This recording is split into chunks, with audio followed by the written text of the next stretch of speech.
ओम नमः शिवाय। प्रेक्षक मित्रांनो, चॅनलवर नवीन असाल तर व्हिडिओला लाईक, चॅनलला सबस्क्राईब करा, तसेच बेल आयकन सुद्धा प्रेस करा।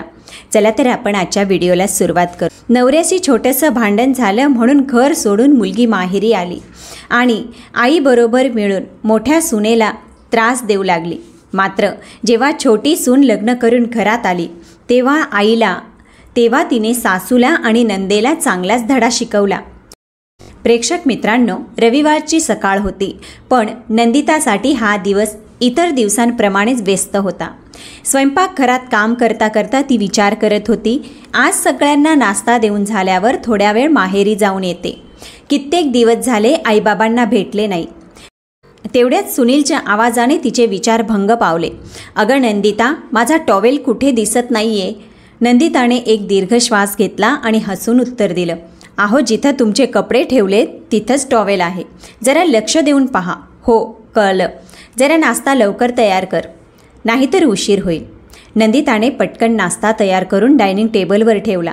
तेवढ्यात तिचे सासरे प्रमोदराव खोलीतून बाहेर आले आणि आवाज दिला, सुनबाई, माझा चष्मा आणि न्यूजपेपर घेऊन ये आणि चहा तयार असेल तर एक कप दे। हो बाबा, आत्ताच आणते, असं म्हणून नंदिता स्वयंपाकघरात परत आली।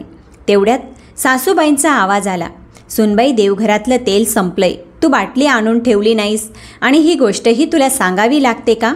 चहा कपात ओतता ओतता नंदिता म्हणाली, डोक्यातूनच निघून गेला आई, आत्ता घेऊन येते। तेलाची बाटली घेऊन ती पटकन देवघराच्या दिशेने धावली। दुसरीकडे सुनील डायनिंग टेबलावर बसून पटापट नाश्ता करत होता आणि फोनवर आपल्या ऑफिसमधील सहकाऱ्यांशी बोलत होता। नंदिता देवघरात तेलाची बाटली ठेवून परत आली आणि खोलीतल्या पसाऱ्याकडे तिचं लक्ष गेलं। मग पुन्हा स्वयंपाकघराकडे तिने धाव घेतली। अजून भरपूर कामं बाकी होती। तेव्हाच सुनील नाश्ता करून उठला, बॅग उचलली आणि दरवाजाकडे निघाला। मी निघतो नंदिता, संध्याकाळी लवकर येतो। ठीक आहे, काळजी घ्या। सुनील एका हातात बॅग आणि दुसऱ्या हातात फोन घेऊन बाहेर पडला। त्या दरम्यान प्रमोदराव डायनिंग टेबलवर बसून पेपर वाचत होते। त्यांच्या समोर चहाचा कप ठेवत नंदिता म्हणाली, बाबा, चहा घ्या। सासऱ्यांनी मान वर न करता विचारलं, सुनबाई, आजची बातमी वाचली का? सरकार पुन्हा लाईट बिल वाढवणार आहे। अगोदरच खर्च एवढा वाढलाय, आता तूच सांग।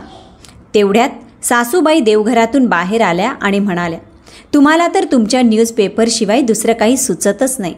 वरून घरातल्या सगळ्यांना ह्या बातम्या ऐकवून बोर करत असतात।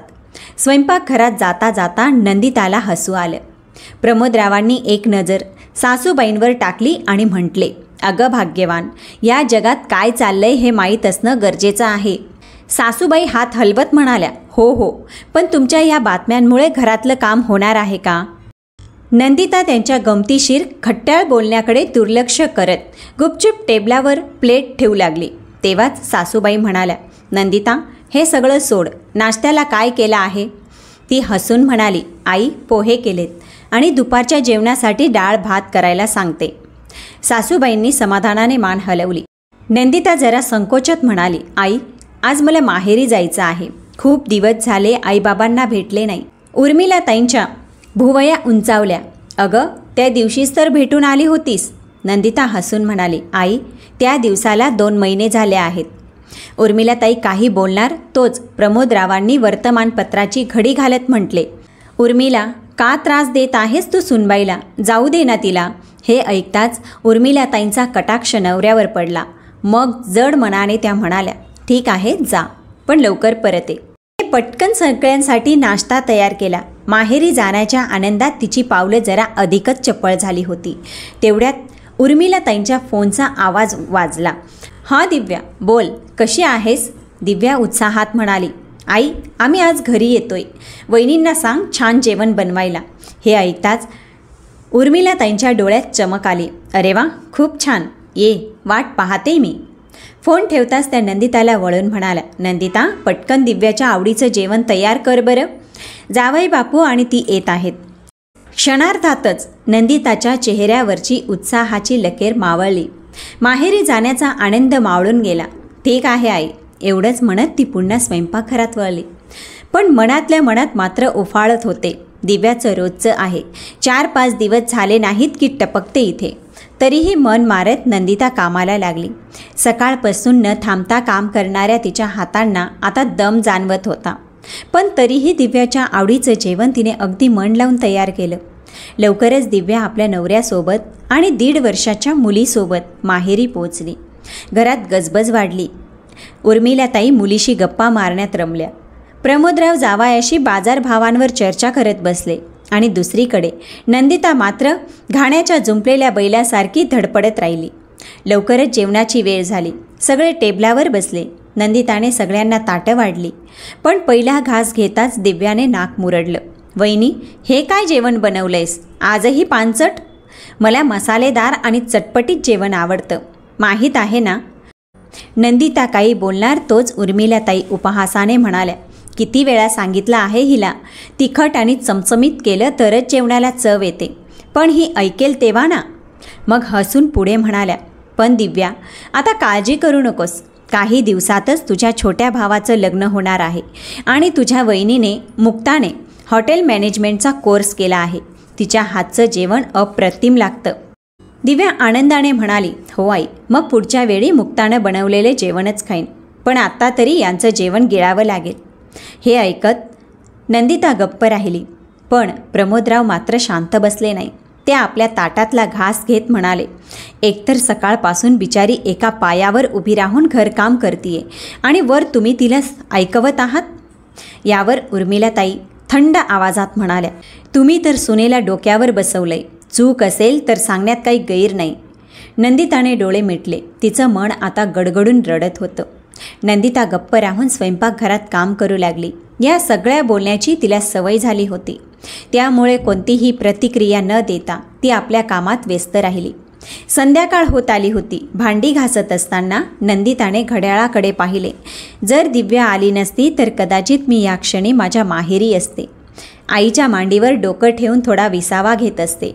ती विचारात होती. तेवढ्यात उर्मिलाताईंचा आवाज आला, सुनबाई, एक काम कर, रात्रीचं जेवण आत्ताच बनव. दिव्याला डब्बा भरून देता येईल. बिचारी जाऊन कधी जेवण बनवणार? नंदिता क्षणभर स्तब्ध झाली. दुपारी ज्या लोकांनी माझ्या जेवणात 100 उणिवा काढल्या, आता तेच जेवण डब्यात बांधून न्यायला सांगत आहेत. तिने काहीही न बोलता गॅस सुरू केला. कुकरमध्ये डाळ लावली आणि चपात्या करायला घेतल्या. दुपारची भाजी शिल्लक होती. सगळं व्यवस्थित बांधून ती थोड्याच वेळात डब्बा घेऊन बाहेर आली. नंदिताला तिच्या नंदेचं पुन्हा पुन्हा येणं अजिबात आवडत नव्हतं. सासूबाई तिच्या मुलीच्या 4ही बाजूला फिरत राहते, तर सासरे जावयाबरोबर तासनतास गप्पा मारत बसतात. या सगळ्या गडबडीत न थांबता काम करणारी एकमेव व्यक्ती म्हणजे नंदिता.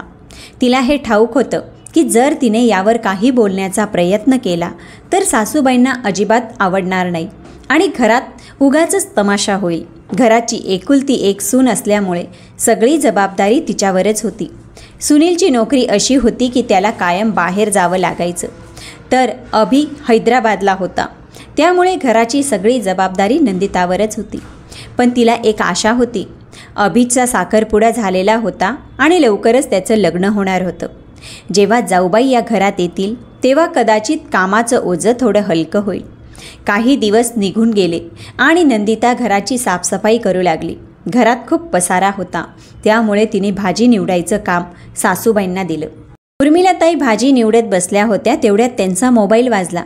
त्यांनी पटकन हात धुवून फोन उचलला. हं दिव्या, बोल बाळा, कशी आहेस?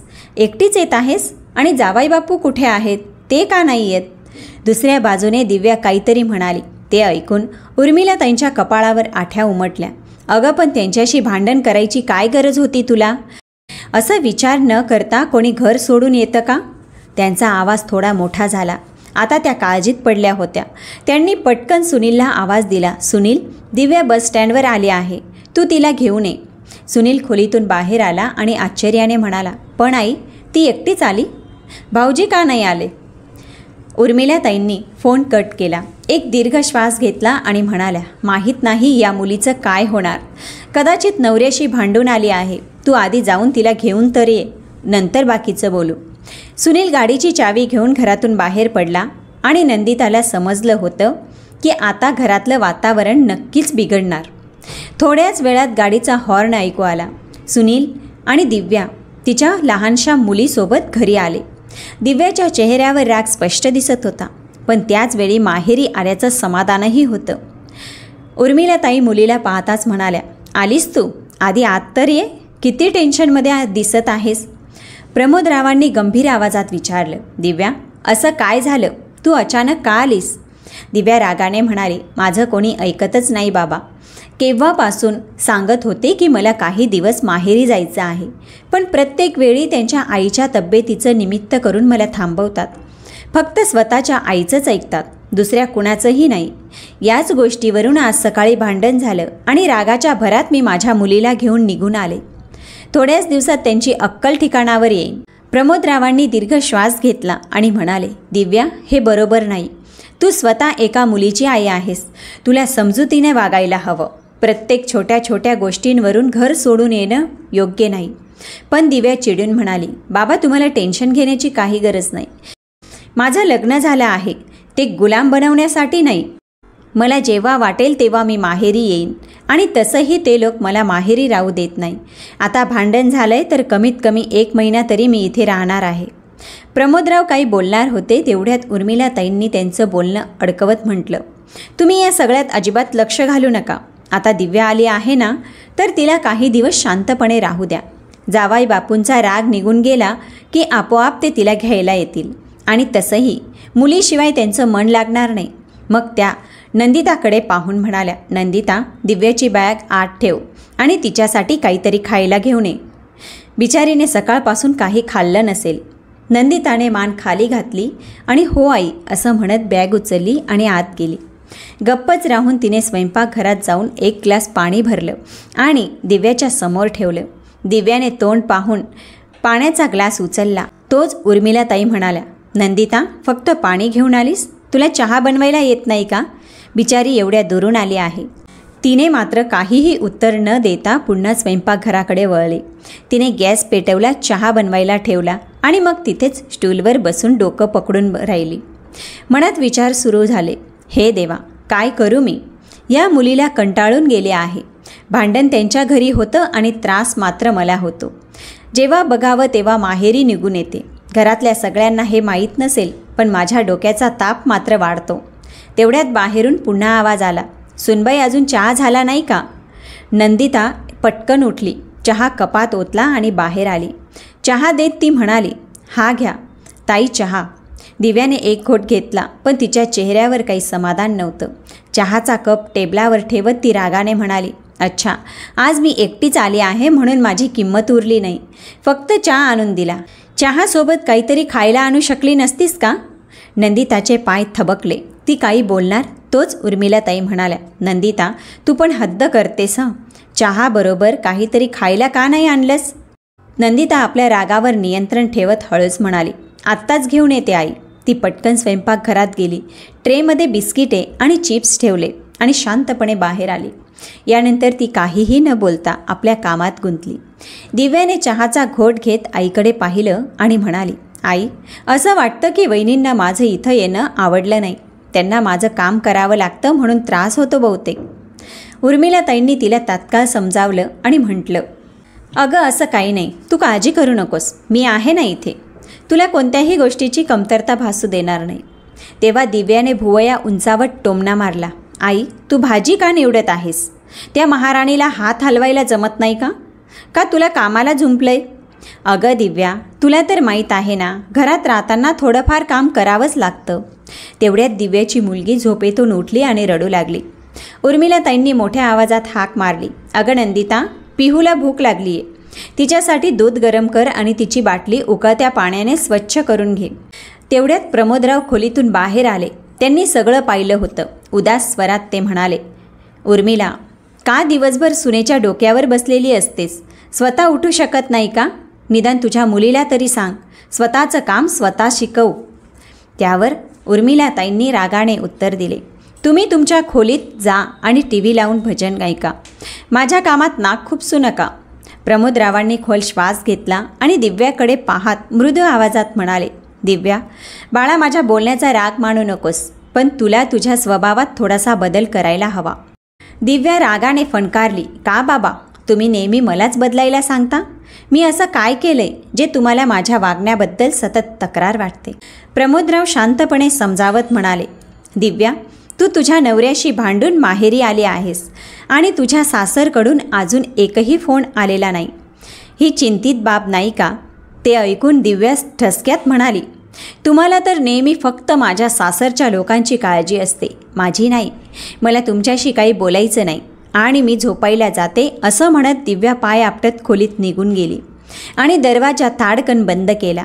प्रमोदरावांनी जड अंतःकरणाने उर्मिलाताईंकडे पाहिलं आणि हताश स्वरात म्हणाले, समजाव तिला, ती फक्त स्वतःबद्दल विचार करते. लग्न हा लहान मुलांचा खेळ नाही आणि प्रत्येक गोष्टीवर रुसून माहेरी येणं योग्य नाही. तुम्ही पण ना प्रत्येक गोष्टीवर लेक्चर द्यायला सुरुवात करता. मुलगी माहेरी आली आहे, तिला थोडा आराम करू द्या, सगळं सुरळीत होईल. उर्मिलाताईंनी थंडपणे उत्तर दिलं. प्रमोदरावांनी नाराज होऊन मान हलवली आणि परत त्यांच्या खोलीत निघून गेले. काही दिवस असेच निघून गेले. नंदिता रोजप्रमाणे आपल्या जबाबदाऱ्यांमध्ये व्यस्त होती, तर दिव्या कोणतीही काळजी न करता आरामात वागत होती. एके दिवशी नंदिता आपलं काम करत होती, तेवढ्यात तिचा फोन वाजला. स्क्रीनवर पाहिलं तर आईचं नाव दिसलं. तिने हसत फोन उचलला. हॅलो आई. दुसऱ्या बाजूने आईचा हलकासा तक्रारीचा सूर ऐकू आला. काय झालं नंदिता? किती दिवस झाले तुझा चेहरा पाहिला नाही. तुझी नणंद अजून गेली नाही का? नंदिताने एक दीर्घ श्वास घेतला आणि हळू आवाजात म्हणाली, कुठे आई, ती तर जाण्याचं नावच घेत नाही. म्हणते जोपर्यंत तिचा नवरा माफी मागत नाही तोपर्यंत ती कुठेही जाणार नाही.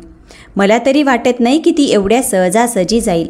नंदिताच्या आईला चिंता वाटू लागली. मग बाळा, तू माहेरी निघू नये, तुझंही थोडं मन बदलेल. नंदिता हलकसं हसली आणि म्हणाली, काल मी सासूबाईंना माहेरी जाण्याबद्दल विचारलं तेव्हा त्या रागाने म्हणाल्या, घरात एवढं टेन्शन आहे आणि तुला माहेरी जायचं सुचतं. पण आता त्यांना कोण समजावणार की टेन्शन फक्त आमच्यासाठी आहे, दिव्यासाठी तर काही नाही. ती तर अगदी आनंदात आणि मजेत राहत आहे, सासरपासून मुक्त झाली आहे. आता तर रोज रात्री उशिरापर्यंत टी व्हीवर पिक्चर बघते आणि सकाळी 11 वाजल्याशिवाय उठत नाही. आईने एक खोल श्वास घेतला. असू दे, काही हरकत नाही बाळा, फक्त तू तुझी काळजी घे, मला तुझी खूप चिंता वाटते. नंदिताने हसायचा प्रयत्न केला आणि म्हणाली, आई, तू माझी काळजी करू नकोस, उलट तुझी काळजी घे. फोन ठेवून नंदिताने घड्याळाकडे पाहिले. दुपारच्या जेवणाची वेळ झाली होती. ती पटकन केसांचा आंबाडा बांधत स्वयंपाकघराकडे जाणार होती. तेवढ्यात दिव्याचा आवाज आला. वहिनी, माझ्यासाठी 1 कप चहा कर. उठली महाराणी. नंदिता बडबडू लागली आणि दिव्यासाठी चहा बनवू लागली. ती उठल्यानंतर उर्मिलाताई पटकन तिच्या खोलीत गेल्या. त्यांनी प्रेमाने तिच्या डोक्यावरून हात फिरवला आणि म्हणाल्या, दिव्या बाळा, तुला माहीत आहे का, पुढच्या महिन्यात तुझ्या छोट्या भावाचं म्हणजे अभिचं लग्न आहे आणि तू इथे भांडून माहेरी येऊन राहिली आहेस. मग आम्ही तुझ्या सासरी कोणत्या तोंडाने लग्नपत्रिका द्यायला जाऊ? दिव्या उशीला टेकून बसली आणि बेजबाबदारपणे म्हणाली, जाण्याची काय गरज आहे आई, कुरिअरने लग्नपत्रिका पाठवा आणि फोनवर बोलून द्या. आले तर ठीक, नाही आले तरी त्यांची मर्जी. उर्मिलाताई अस्वस्थ झाल्या आणि म्हणाल्या, दिव्या असं नसतं, नातं जपावं लागतं. जर तुझ्या सासरच्या लोकांनी लग्नाला यायचं टाळलं तर लोक काय म्हणतील? उर्मिलाताईंचं बोलणं पूर्ण होण्याआधीच दिव्या चिडून म्हणाली, आई, हा विषय इथेच बंद कर, मला यावर कोणतीही चर्चा करायची नाही. महिना झाला मी इथे येऊन, पण त्यांनी एकदाही मला फोन केला नाही. मला नाही वाटत की त्यांना माझी काही पर्वा आहे. तेवढ्यात नंदिता चहा घेऊन आली. तिला मायलेकींच्या बोलण्यातला तणाव जाणवला, पण काहीही न बोलता तिने चहाचा ट्रे टेबलावर ठेवला. उर्मिलाताईंनी एक नजर नंदितावर टाकली आणि मग विषय बदलला. दिव्या, हा चहा पी आणि मग नाश्ता कर. नंदिता एक क्षण तिथेच थांबली आणि मग गपचूप तिथून निघून गेली. ती तिथून गेल्यानंतर दिव्याने चहाचा एक घोट घेतला आणि तिरकसपणे म्हणाली, आई, एक गोष्ट सांगू का, तुझी सून अगदीच जास्त मॉडर्न झाली आहे. बघ ना, हल्ली ती डोक्यावर पदरसुद्धा घेत नाही. उर्मिलाताईंनी दीर्घ श्वास घेतला आणि तिरस्कार मिश्रित आवाजात म्हणाल्या, काय करू, तुझ्या बाबांनी तिला जास्तच मोकळीक दिली आहे, नेहमी तिचीच बाजू घेत असते. दरवाजाच्या बाहेर उभी असलेली नंदिता हे सगळं ऐकत होती. तिचं मन एका अनामिक वेदनेने भरून आलं. दिव्याचं बोलणं ऐकून तिला वाटलं की आत्ताच जाऊन तिला सांगावं. दिवसभर स्वयंपाकघरातील गरम वातावरण आणि घामाने निथळणारी अवस्था, अशा परिस्थितीत डोक्यावर पदर घेणं किती कठीण आहे. पण तिने स्वतःला रोखलं. मी काही बोलले तर मला चुकीचं ठरवलं जाईल असा विचार करत तिने आपल्या मनाला समजावलं आणि नेहमीप्रमाणे शांतपणे कामाला लागली. रात्री सुनील घरी आला तेव्हा नंदिताने त्याच्याशी बोलण्याचा निर्णय घेतला. सुनीलने बॅग ठेवताच नंदिता त्याच्या समोर जाऊन उभी राहिली. काय झालं? तू एवढी तणावात का दिसतेस? सुनीलने विचारलं. तेव्हा ती एक क्षणही वाया न घालवता बोलायला सुरुवात करते. तुमची बहीण दिवसभर माझ्यावर हुकूम गाजवते. तिच्यासाठी मी तिची वहिनी नाही तर एक मोलकरीण आहे. मी एवढं सगळं करते तरीही ती आईचे कान भरते. मला नेहमी चुकीचं ठरवण्याचा प्रयत्न करते. सुनीलने एक दीर्घ श्वास घेतला आणि वैतागून म्हणाला, अगं पुन्हा तेच का? सुनीलच्या बेजबाबदार उत्तराने नंदिताचा संताप अजूनच वाढला. ती थोड्या मोठ्या आवाजात म्हणाली, मीही माणूस आहे. माझीही काही किंमत आहे.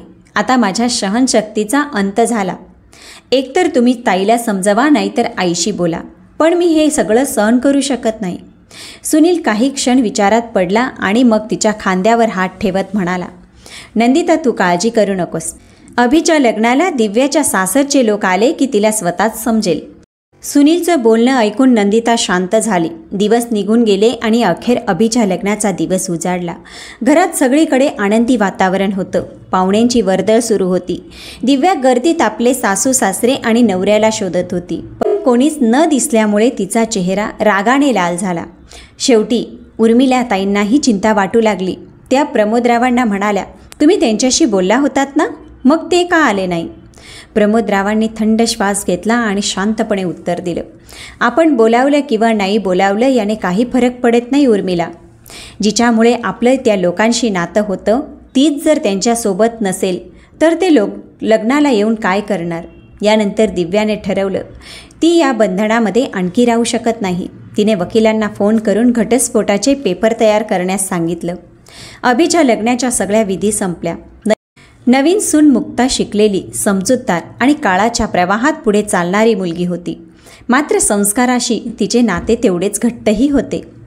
ती नंदिताला घरातील सर्व कामे करताना पाहायची आणि काहीही न बोलता स्वतःही मदतीला लागायची. लवकरच मुक्ताला एक गोष्ट समजली. नंदिता सतत घरातील कामात गर्क असायची तर दिव्या फक्त बसून आदेश द्यायची. लग्नाला आठवडा उलटला तरी दिव्याने आपल्या सासरी जाण्याची तयारी दर्शवली नाही. पण नव्याने लग्न झालेलं असल्याने मुक्ताला यावर काही बोलणं योग्य वाटलं नाही. सकाळी नंदिताने घरातील सगळी कामं उरकून कपडे धुण्यासाठी मशीन लावली. लग्नाच्या गडबडीत कपडे धुण्यास वेळच मिळाला नाही. कपड्यांचा मोठा ढीग पाहून मुक्ता पटकन तिच्या जवळ आली आणि म्हणाली, वहिनी एवढे सगळे कपडे तुम्ही एकटी कशी धुणार? थांबा मी मदत करते. नंदिता हसत म्हणाली, मुक्ता तुझं नुकतंच लग्न झालंय, अजून तुझ्या हातावरची मेहंदीसुद्धा उतरली नाही. काम करायला तर संपूर्ण आयुष्य पडले. मुक्ता हसून म्हणाली, त्यात काय विशेष? आपण दोघी मिळून केलं तर कामही पटकन होईल आणि गप्पा मारता येतील. पहिल्यांदाच कोणीतरी नंदिताच्या आरामाची काळजी घेत होतं. तिच्या चेहऱ्यावर हलकंसं हास्य उमटलं. मुक्ता कपडे मशीनमध्ये टाकत असतानाच तिची नजर शेजारी ठेवलेल्या काही छोटेसे घाणेरडे कपडे आणि येणाऱ्या दुर्गंधीवर गेली. ती चमकून म्हणाली, वहिनी हे कपडेही तुम्हीच धुणार आहात? नंदिता हलकंसं हसली, पण त्या हसण्यात एक प्रकारची कडवट चव होती. आता तर सवय झाली आहे, मुक्ताने उत्सुकतेने विचारलं. सवय म्हणजे?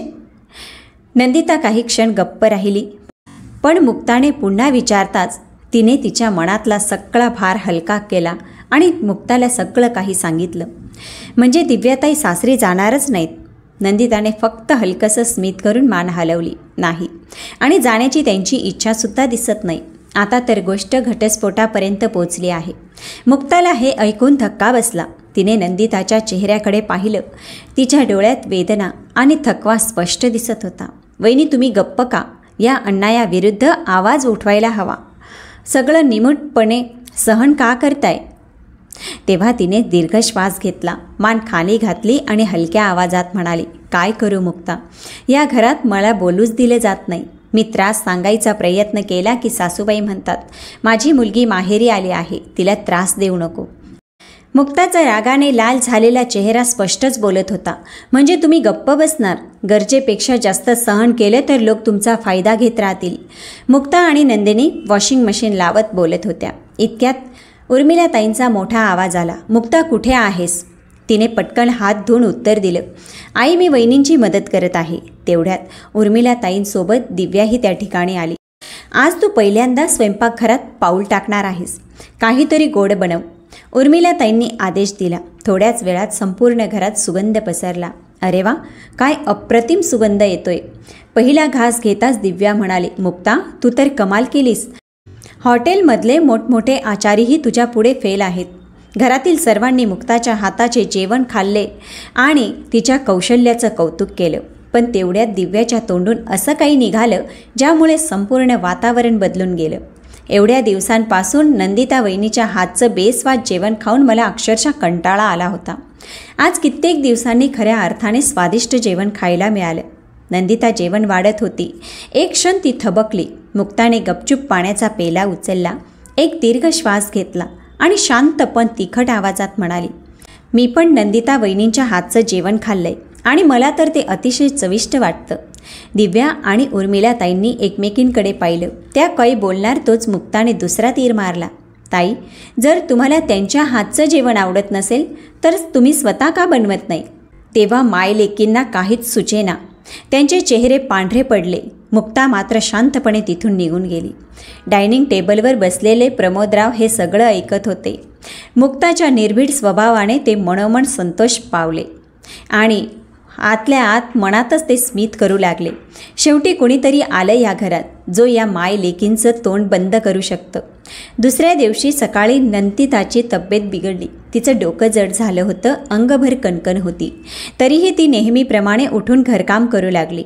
मुक्ताने पाहिलं आणि त्याच क्षणी पुढे होत म्हणाली, वहिनी तुम्ही जाऊन आराम करा, हे सगळं मी पाहते. नंदिता थोडी दचकून म्हणाली, पण मुक्ता अजून खूप काम आहे. तिने तिचा हात हळूवार पकडला आणि प्रेमाने म्हणाली, वहिनी तुम्ही स्वतःला इतकं कामात गुरफटून घेतलंय की स्वतःची काळजी घेत नाही. तुम्ही स्वतःची तब्येतसुद्धा सांभाळायला विसरताय. मग आजारी पडणार नाही तर काय होईल. तुम्ही जा आराम करा. तुम्ही जा आणि आराम करा, सगळं मी सांभाळते. नंदिता अवाक झाली. पहिल्यांदाच तिला वाटलं की कुणी तिची खरंच काळजी घेत आहे. ती हळूहळू आपल्या खोलीत गेली. सकाळचे 11 वाजले. दिव्याला झोपेतून जाग आली. डोळे चोळत ती बाहेर आली आणि इकडे तिकडे पाहू लागली. कदाचित नंदिताला शोधत होती. तिला नंदिता दिसली नाही. समोर मुक्ता होती. ती चिडक्या आवाजात म्हणाली, मुक्ता माझ्यासाठी 1 कप कडक चहा बनव. आलं घालून. माझं डोकं खूप जड झालंय. आणि हो, पिहूचे कपडे पण धुवून टाक. मुक्ताने एक क्षणही वाया न घालवता पटकन उत्तर दिलं, पिहूची सुसू आणि पोटीचे कपडे मी धुवू शकत नाही. तुमची मुलगी आहे तर ती जबाबदारी तुमची आहे. आणि जर तुमचं एवढंच डोकं दुखत असेल तर इथून पुढे रात्रीच्या 2 वाजेपर्यंत TV बघण्याऐवजी तुमची झोप पूर्ण करा. आणि राहिली कडक चहा बनवण्याची गोष्ट तर तो तुम्ही बनवू शकता. मला अजून भरपूर कामं आहेत. एवढं बोलून मुक्ता स्वयंपाकघरात निघून गेली. मुक्ताचं बोलणं ऐकून दिव्याच्या पायाखालची जमीनच सरकली. नंदिता वहिनींनी आजपर्यंत मला कधीच उलट उत्तर दिलं नाही आणि ही माझ्यासमोर तोंड उघडत आहे. दिव्याचा चेहरा रागाने लाल झाला. आपलं बोलणं संपवून मुक्ताने जवळच असलेला पाण्याचा ग्लास घेतला आणि नंदितासाठी औषध घेऊन तिच्या खोलीत गेली. तेव्हा नंदिता म्हणाली, काय झालं, काही त्रास आहे का. मुक्ता म्हणाली, नाही वहिनी, टेन्शन घेण्यासारखं काही नाही. दिव्याताई मला चहा बनवायला सांगत होत्या तेव्हा मी त्यांना स्पष्ट सांगितलं, जर चहा प्यायचा असेल तर स्वतः बनवा. मुक्ताचं हे बोलणं ऐकून नंदिता घाबरली. काय, तू दिव्याताईंसाठी चहा बनवला नाहीस. मुक्ता म्हणाली, नाही, मी या लोकांची गुलामी घेतलेली नाही. जे चुकीचं दिसलं त्यावर बोलायलाच हवं. नंदिता विचार करू लागली. तेव्हा मुक्ता म्हणाली, वहिनी तुम्ही टेन्शन घेऊ नका. तुम्ही बघा मी कसं तिला सरळ करते. आठवड्याच्या आत दिव्याताईंना त्यांच्या सासरी पाठवलं नाही तर माझं नाव मुक्ता नाही. मुक्ताच्या उत्तराने दिव्याला धक्का दिला. तिने कधीच विचारही केला नव्हता की ह्या घरात कोणी तिला पलटून उत्तर देऊ शकतं. ती रागाने पाय आपटत उर्मिलाताईंकडे गेली आणि ठसक्याने म्हणाली, आई तुझ्या या नवीन सुनबाईने तिची हद्द पार केली आहे. माझ्याशी असं बोलत होती की मी या घराची पाहुणी आहे आणि ती मालकीन. उर्मिलाताई हसत म्हणाल्या, पण झालं तरी काय आई, मी फक्त एवढंच म्हणाले होते की माझं डोकं जड झालं आहे म्हणून माझ्यासाठी 1 कप चहा बनव. पण ती उलट उत्तर देऊ लागली, ज्याला हे हवं आहे ते स्वतः येऊन बनवा. आई ती कुठली महाराणी आहे का. उर्मिलाताई म्हणाल्या, तिचं एवढं धाडस. तू काळजी करू नकोस, अजून लग्नाला 1 आठवडाही झाला नाही आणि माझ्या मुलीला उलट उत्तर देऊ लागली. तिला तर मी बघते. उर्मिलाताई कडक आवाजात म्हणाल्या, तू दिव्याशी कशी बोलत होतीस? ही कोणती पद्धत आहे बोलण्याची? मुक्ता न घाबरता म्हणाली, आई, मी तर फक्त तेच बोलले जे खरं होतं. ताईंना चहा हवा होता तर त्या स्वतः बनवू शकत होत्या ना. आणि गोष्ट फक्त चहा बनवायची नाही, मला पिहूची कपडे धुवायला सांगत होत्या. मी का त्यांच्या मुलीचे घाणेरडे कपडे धुऊ? हे काम ताई स्वतः का करत नाही? तेव्हा दिव्या रागाने म्हणाली, आता तू मला शिकवणार काय करायचं आणि काय नाही? तेव्हा मुक्ता 1 पाऊल पुढे येऊन म्हणाली, शिकायला तर हवंच ताई. तुम्हाला दुसऱ्यांकडून काम करून घ्यायची सवय लागली आहे. नंदिता हे सगळं ऐकून तिच्या खोलीतून बाहेर आली. नंदिता पण आली. नंदिता, तूच आता हिला समजव काय बरोबर आहे आणि काय चुकीचं आहे. नंदिताने तिच्या सासूबाईंकडे पाहिलं आणि मग दिव्याच्या नजरेला नजर देऊन म्हणाली, एकदम बरोबर बोलत आहे ती, यामध्ये चुकीचं काहीच नाही. उर्मिलाताई आणि दिव्या दोघीही सुन्न झाल्या. नंदिता पुढे म्हणाली, ताई, हे घर तुमचं नाही, आमचं पण आहे. आम्ही या घराच्या सुना आहोत, मोलकरीण नाही. आणि इथे सर्वांना समान अधिकार मिळायला हवा. इथं राहायचं असेल तर काम तर करावंच लागेल, मग ती सून असो नाहीतर या घराची मुलगी. उर्मिलाताईंनी पहिल्यांदाच नंदिताच्या डोळ्यांमध्ये एवढा आत्मविश्वास पाहिला होता. तेवढ्यात मुक्ता म्हणाली, आई, दिव्याताई घटस्फोट देऊन माहेरी राहण्याचा विचार करत असतील तर आनंदाने घेऊ शकतात, पण त्यानंतर तुम्ही माझ्याकडून आणि नंदिता वहिनींकडून अशी कोणतीही अपेक्षा करू नका. एवढं बोलून दोघीही खोलीतून बाहेर आल्या. स्वतःच्या समोर आपल्या सुनेंना असं बोलताना पाहून उर्मिलाताई हक्काबक्का उभ्या राहिल्या. तेवढ्यात दिव्या म्हणाली, बघितलंस आई कसं उलट बोलून निघून गेल्या, तेही तुझ्यासमोर. तेव्हा उर्मिलाताई म्हणाल्या, आजपर्यंत या घरात कुणीही माझ्यासमोर मोठ्या आवाजात बोलायचं धाडस केलं नाही, पण आज फक्त तुझ्यामुळे माझ्या दोन्ही सुना मला इथून ऐकवून निघून गेल्या. हे सगळं ऐकून दिव्याच्या डोळ्यांमध्ये आग धगधगू लागली. क्रोधाच्या ज्वाला अचानक अश्रूंमध्ये बदलल्या. प्रमोदराव जे गपचूप हे सगळं ऐकत होते ते म्हणाले, दिव्या बाळा, तुझ्या वहिनींची काहीच चूक नाही. तुला स्वतःला विचार करायला हवा. जर उद्या तुझी नणंद तुझ्या घरी येऊन राहू लागली आणि तुला आदेश देऊ लागली, तुझ्या विरुद्ध तुझ्या सासूबाईंना भडकवू लागली, तेव्हा तू हे सगळं सहन करशील का? तेव्हा तुला कसं वाटेल? तुझं सासरच तुझं खरं घर आहे, ही गोष्ट तुझ्या डोक्यात चांगली बसव. तेव्हा उर्मिलाताई म्हणाल्या, हे बघ दिव्या, छोट्या छोट्या गोष्टींवरून भांडण करून असं माहेरी येणं आणि घटस्फोट देण्याबद्दल विचार करणं बरोबर नाही. तुला एक मुलगी आहे, आता तिच्या भविष्याबद्दल विचार कर आणि तुझ्या सासरी आनंदाने परत जा. मी तुझ्याबरोबर येते तुला सोडायला. हो आई, कदाचित तू बरोबर सांगत आहेस. आता मी अजून जास्त इथे थांबू शकत नाही. असं म्हणून दिव्या तिची बॅग भरू लागली. दिव्याला आपली बॅग भरताना पाहून नंदिता आणि मुक्ता यांनी एक दीर्घ श्वास घेतला. जवळपास 2 तासानंतर उर्मिलाताई आपल्या मुलीला तिच्या सासरी सोडून परत आल्या. तेव्हा प्रमोदराव म्हणाले, उर्मिला, आज तू दिव्याला समजावून तिला तिच्या सासरी पाठवून खूप समजदारीचं काम केलं आहे. पण जर हे काम तू त्याच दिवशी केलं असतंस ज्या दिवशी ती भांडण करून आली होती, तर ही गोष्ट इथपर्यंत पोचली नसती. तर मित्रांनो, लहान सुनबाईने जो व्यवहार केला तो बरोबर होता की मोठ्या सुनेने आजपर्यंत त्यांचा अत्याचार सहन केला ते बरोबर होतं? याबद्दल तुमचं काय मत आहे कॉमेंटमध्ये नक्की सांगा. कहाणी आवडली असेल तर ओम नमः शिवाय लिहायला विसरू नका. चला तर भेटूया पुढच्या व्हिडिओत.